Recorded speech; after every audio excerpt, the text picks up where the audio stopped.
All right, let me know what questions you have. Okay, so my first question is about finding a research assistant or like internship position as someone who's a STEM major. And I've definitely sent so many cold emails, tried to like reach out to different professors and express my interest. Just wanted to know if you had any tips for myself and other students on how to find a STEM internship, how to connect with professors, and also like finding mentors through that too. I mean, to be quite honest, you're doing exactly what I would recommend, which is just to send as many cold emails as possible, to professors and see what happens. And if the professors are not responding, to just keep emailing other professors. Or if you have contact information of like postdocs like me who are in their lab, you can try emailing them as well.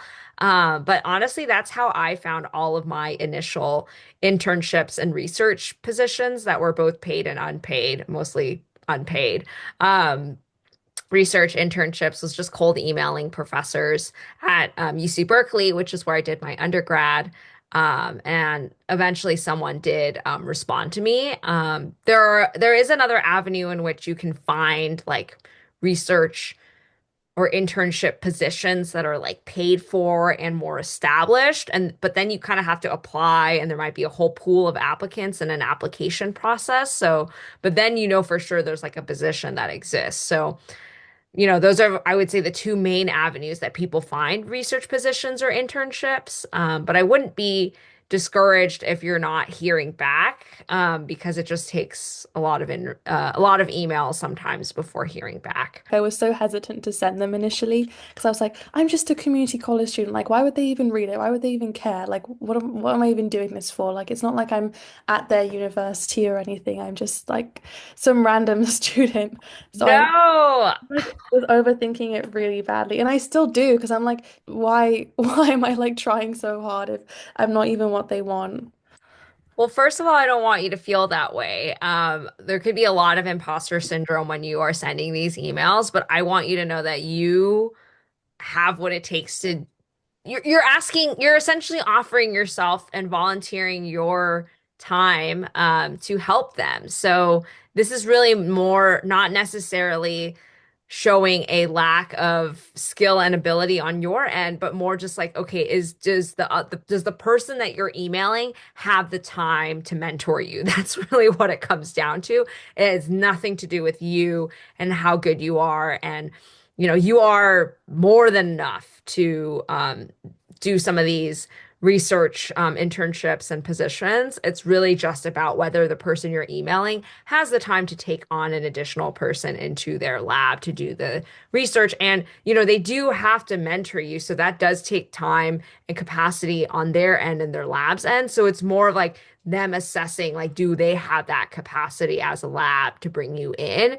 And that might be the reason why you hear back or you don't hear back from someone. I just wanted to ask you about why you originally chose a career in research and like what career growth looks like in that field. So this is a great question, and I have a pretty interesting story that goes with it. So, I really wasn't doing much research at all. When I was an undergrad at UC Berkeley, I did like 1 year of research, and that was just my like I was not paid and just in a psych lab grading scantrons and coding video, like very, very mundane. And I was like, wow, this is research. I don't want to do this. This is boring. So I never did research after that. And that was early. I was a freshman in college. So I was like, I'm going to do other things. Um, and then I went off to do my master's in public health. And I just so happened I was looking for summer internships in California. I was at Yale doing my master's in public health, and I needed to do a summer internship. So I was looking for stuff in California, and I was open to anything like Department of Health, nonprofit, and also just asking around different professors at different California institutions.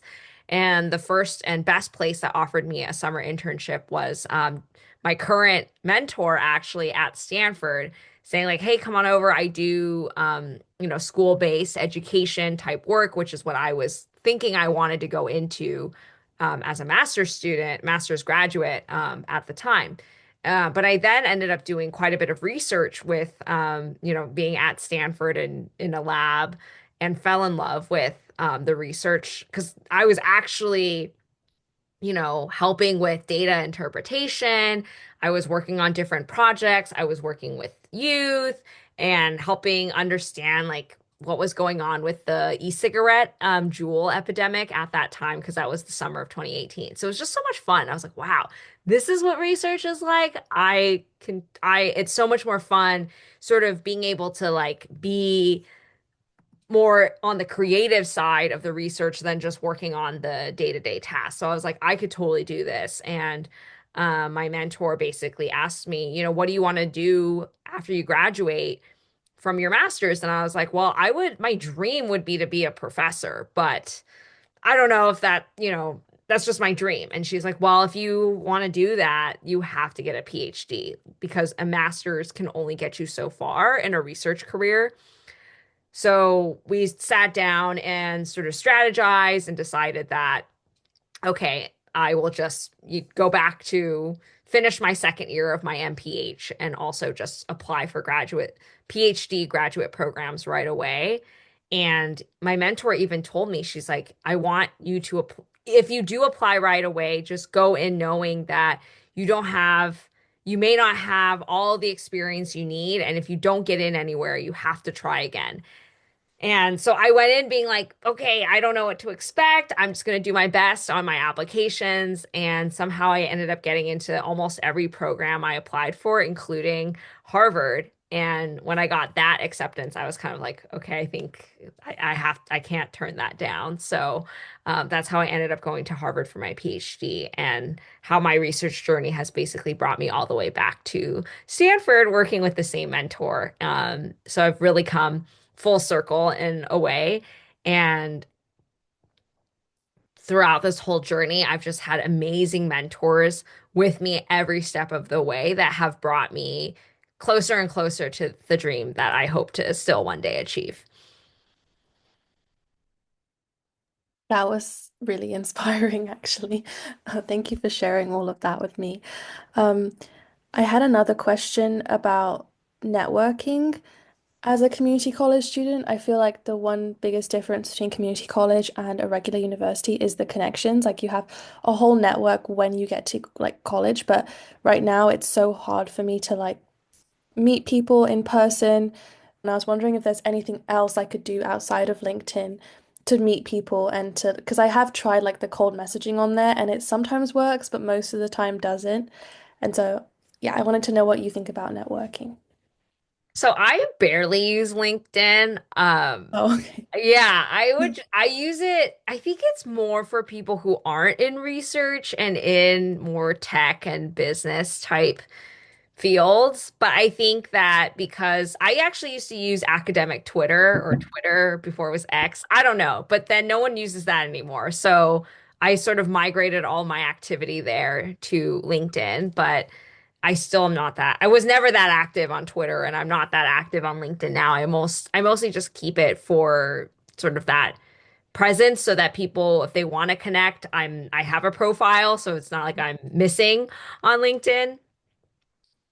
And I would say that I think there is always this pressure to network, and I feel it too, but it's not like I feel like I'm constantly like reaching out or going out of my way to like meet people. I think that, you know, for me, I would just, as opportunities presented themselves to me, I would just not be afraid to take advantage of them. So it didn't feel quite as cold. And I'll give you an example. And then you came to my workshop and then you emailed me. That's like a great example of networking right there, you know? But that wasn't a cold email. Like you actually came to my workshop and then you emailed me saying like, "Oh my God, your talk was so," and then of course, I mean, I would have responded regardless, but and then I saw your email. I was like, "Oh, I want to respond because you came to my talk and there's like that connection there." So my advice would be to just keep doing that. You're already doing it, and that's kind of how I did all my networking too. I also think it's awkward when I'm just like cold messaging people on LinkedIn or like doing too much. I think a cold email every once in a while is fine if there's like a very necessary purpose to it, but oftentimes it would be like I would take a course with someone and I was like, "Oh my gosh, you do research in this field. Can you introduce me to your colleagues or something?" And then that would then I might not end up collaborating with that professor that taught my class, but maybe their colleague, that they introduced me to. So what I'm trying to say is that the networking will start to come more organically, and as long as you just keep doing what you're already doing, which is reaching out to people, asking to chat, and just being genuinely curious and open. So you're already doing great in this networking field, in my opinion, and just keep that up, and just know that more opportunities will present itself. And like I said, if you ever attend a talk, or go to a session or go to a class, anything, and you feel like some resonating factor with whatever you learned, just email the person because that's not a cold email. So yeah, you're doing everything right. Thank you so much. That feels nice to like actually hear that I'm doing what I should be doing. Um, I was also wondering, so in terms of the networking, I think for me it's like I so in community college, like I have to have that specific like 2 year plan, plan out all my courses, but there's so many different career paths and like major options for it. And I was hoping that like if I connected with people who work in that industry and I could learn more about their careers, then I could make a more informed decision. Because I know for a lot of my friends, like they're and I know this is just my circle, but a lot of them end up following a similar path to their parents, or they get connections from their parents. I feel like sometimes I'm a bit lost because I don't know who I can find that's going to help me, and I just want some like clarity about my career, and I want to know that I'm choosing the right major for me, and also I just want to know because I'm curious. I want to know like, will I not know until I transfer and stuff like that? That's such a great question, and I identify with that so much. I'm also a first generation college student. I love my parents dearly. They've supported me so much in my academic journey, but not in academic ways. My parents, I think after third grade, I always make the joke that after third grade math, they couldn't really help me much. And so unfortunately, they were role models in many ways, but not in terms of like, I'm also going to be a lawyer like my mom or dad, which I know is that's kind of like what you were implying. And uh, oftentimes when I go to them about career advice, they almost tell me like something I really don't want to hear. And it's like, I don't know, it's just different. So I understand the feeling of being a little lost sometimes. And I also don't even have siblings. So I can't, I have older cousins that I've sort of been able to lean on. But I don't even have older siblings, so it's hard. And I've definitely felt what you felt, and I think I felt that almost my entire time as an undergrad. I don't think a lot of people know this about me, but I went into UC Berkeley as a bio major because, in high school, I thought I wanted to be a doctor and go to medical school. I did really well in all my science and math classes. Got to UC Berkeley, all the classes were so hard, and I was like, everyone here is good at science and math. It's not just me. Um, and I was like, is this really what I want to do for like the next 4 years and then 4 years and then four, And so I quickly was like, I just don't know if I can grind this hard for so long. And I decided not to be pre-med anymore, and I decided not to major in biology. Not to say that, the majors that I chose of psychology and public health were any easier. In fact, I didn't get that good grades in some of my classes. But I just wasn't with always with those same crowds of people who were like applying to medical school. Um, and then I was like, okay, I think I want to be a nurse or a PA or some kind of like health profession adjacent, like a health practitioner, but not in a doctor way. And I was pretty set on that for most of undergrad. But then I was like, but I love my public health classes. Maybe I'll get an MPH. Who knows? So when I graduated from undergrad, I had no idea what I wanted to do and no plans. I was like, well, I didn't take any, I don't have my next step. I'm just going to work for 2 years. And I worked in two very corporate jobs that had nothing to do with getting me to my next. Well, they helped a little bit, but it's not like I was doing squarely public health work for 2 years. And then I was like, okay, I should go back and get my master's in public health. That seems like a very attainable next step for me. So the whole time I didn't really know what was next, and I was kind of just rolling with it, and it led me here. So, some days I'm like, I don't even know if this is the right path that I should have been on, but it's what I took, and I still ended up here. And I think we're always going to be left wondering, like, what if we had just like, what if I had just stayed, pre-med in undergrad? Where would I be now? Who knows? But I'm just very fortunate and grateful to be where I am now, and just know that you do not have to figure it out right away. And if you end up majoring in something and you get to your next step and you figure out that it's not right for you, you can pivot. And if it takes extra time for you to pivot, that is okay. And I think that's something that people don't talk about enough, because there's this sense of like, in order to be successful, we just have to jump from one thing to the next and be extremely efficient and not take time exploring. And I think that there is something to be said about doing something and realizing that it's not for you and then adjusting your life to that. And if it takes a little bit more time to achieve that, then that's okay. So I know that's not really an answer to your question, but hopefully just a perspective of like, I totally identify with what you just described, and just know that you don't have to have all the answers, and you're not going to have it figured out by the end of our call or even by the end of your undergrad experience. Who knows? Yeah, that makes sense. I mean, it's not what I wanted to hear, but I know it's true, and like it should be okay to like switch careers and figure yourself out, and like it doesn't have to be like this linear path.